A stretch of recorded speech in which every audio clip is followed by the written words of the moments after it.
અત્યારે સરસિયા તળાવ પર સરકારી સર્વે નંબરમાં ઘણા લાંબા સમયથી બિનઅધિકૃત વાણિજ્ય જેમાં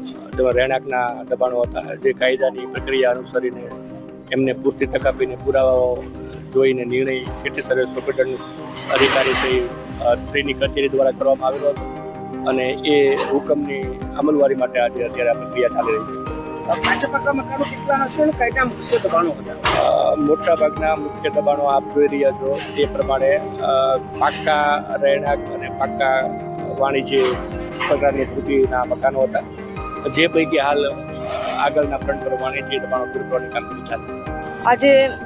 સરસિયા તળાવ વિસ્તાર છે એમાં જે 4 વ્યક્તિ છે એની પાસે જે અનધિકૃત દબાણ હતું એને હટાવવાની કામગીરી પોલીસ બંદોબસ્ત સાથે કરવામાં આવી રહી છે. કલેક્ટર સાહેબ નીચે આ જે સરકાર જમીન છે જેની અંદર અનધિકૃત પાકા દબાણો થઈ ગયા છે એને હટાવવાની કામગીરી ચાલી રહી છે, જેમાં 2 ડીસીપી, 5 એસીપી, 8 પીઆઈ, પીએસઆઈ અને 180 માણસોનો એસઆરપી સાથેનો બંદોબસ્ત ફાળવવામાં આવ્યો છે અને અત્યારે શાંતિપૂર્ણ રીતના આપ જોઈ શકો છો કે કાર્યવાહી ચાલુ થઈ ગઈ.